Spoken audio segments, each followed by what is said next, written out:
Naam, ni matumaini yangu kwamba unaendelea vyema mpenzi mtazamaji, na hujambo na karibu tuweze kuchambua taarifa zetu ndani ya Bambika Media 254 awamu hii.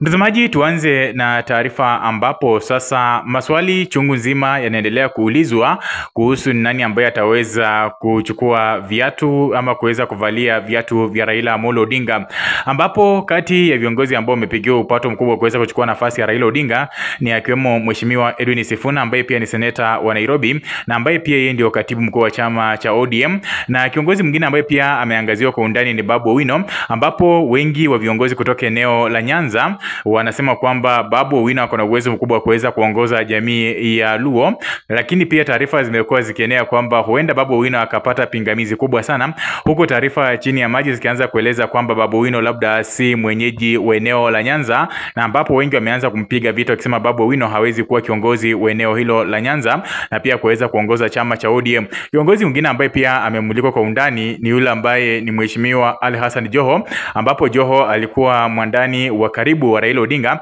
na alikuwa anafanya kazi na Raila Odinga, na ambapo anapendekezwa kuweza kuongoza chama cha ODM. Kiongozi mwingine ambaye pia anaangaziwa kwa undani sana ni Mheshimiwa Oburu Odinga, ambapo tayari Oburu Odinga ameweza kuteuliwa kama kaimu kiongozi wa ODM, ambapo baadhi ya viongozi wanapendekeza kwamba Oburu Odinga aendelee kuongoza chama cha ODM kwa sababu baba ama ndugu yake aliweza kuiaga dunia, na kwa hivyo yeye ndiye anafaa kuweza kuongoza chama cha ODM. Wengi wakisema kwamba chama cha ODM ni chama cha familia. Wengine wanapendekeza kwamba Winnie Odinga anafaa kupewa usukani ama anafaa kuchukua usukani wa kuweza kuongoza chama cha ODM, ambapo wengi wanasema kwamba Winnie Odinga kwa kama babake, na kwa hivyo itakuwa vizuri iwapo Winnie Odinga atakuwa kiongoza chama cha ODM. Pia wengi wanapendekeza kwamba huenda Raila Odinga Junior, kwa sababu yeye ndiye amebakia kuwa mwanaume pekee kwenye familia ya Raila Odinga, basi anafaa kupewa majukumu ya kuweza kuongoza chama cha ODM. Lakini kwa maoni yako mtazamaji, nafikiria kwamba je, nani ambaye ametosha kuongoza chama cha ODM kati ya viongozi ambao niweza kuwataja? La msingi hakikisha kwamba umesubscribe ndani ya Bambika Media 254.